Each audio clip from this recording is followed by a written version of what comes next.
শীতের সকাল, কুয়াশা ঝামা, হাওয়ার টাটকা গন্ধ। আজ রান্না হবে ছোট মাছ, অল্প মশলায় স্বাদ তবে অতুলনীয়। ট্যাংরা, মলা, ফুটি, টিংরা, 7 রকম ছোট মাছ। শীতের দিনে এর চেয়ে ভালো আর কী বা হয়।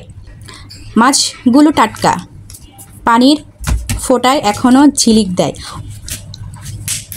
মশলা বেশি দিলে মাছের আসল স্বাদটা হারিয়ে যায়।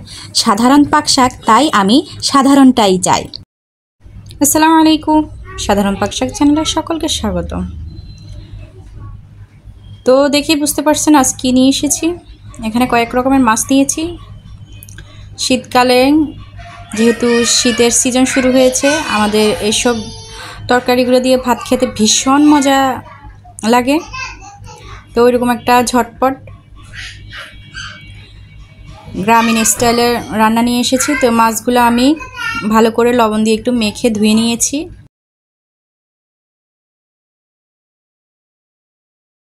তো ধুয়ে নেওয়ার পরে আজকের রেসিপিটার আসল হচ্ছে আমি এই মাছটা সম্পূর্ণ হাতে মাখা রান্না করব। তো আপনারা পাশে থাকুন। তো এখানে আমি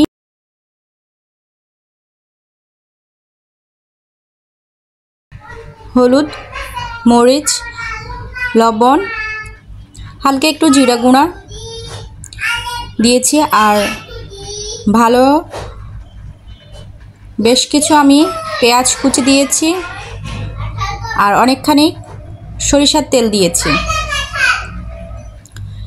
এবার ভালো করে হাত দিয়ে কষলিয়ে মেখে নেব। আমি রসুন আদাটা দিতে ভুলে গিয়েছি। এখন রসুন আর আদা 1 টেবিল চামচের মতো দিলাম। আদাটা কমই, রসুনটা একটু বেশি। ভালো করে মেখে নিব। কালারটা দেখেই বুঝতে পারছেন। মাটি মাছ, ফুটির গন্ধ, তেল দিয়ে মাখা হাত। গ্রামের সহজ রান্নায় লুকিয়ে থাকে মমতার প্রভাব। তো আসলেই এটার ভিতরে মমতার একটা প্রভাব আছে, কারণ এই মাছটার প্রত্যেকটা মাছটার আমার মা ভাবির হাত আছে। কারণ এটা মায়ের একটা ভালোবাসা। আমার মাই এটা আমার জন্য অনেক যত্ন করে এনেছে। গ্রামের এই মাছগুলা টাটকা, আমরা শহরে পাওয়াই যায় না বলতে গেলে।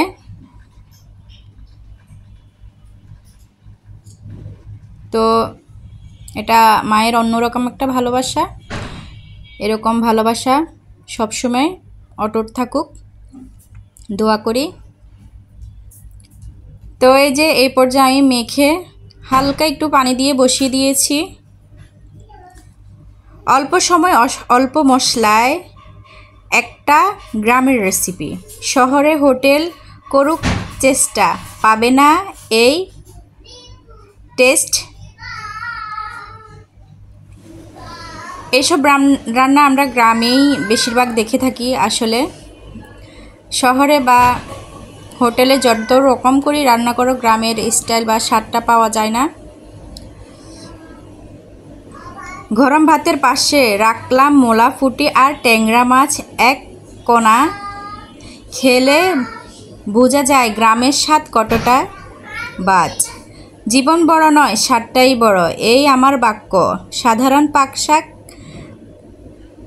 সাধারণেই লুকায় অসাধারণ সাধ্য। তো এই যে আমি এখানে আর কোনো পানি ব্যবহার করলাম না। শুরুতে হাই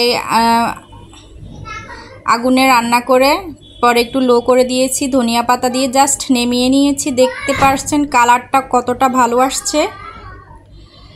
তো আমার এই রেসিপিটাকে এরকম হলো আমাকে জানাতে ভুলবেন না প্লিজ। ভালো লাগলে লাইক, কমেন্ট, শেয়ার, সাথে সাবস্ক্রাইব করতে ভুলবেন না।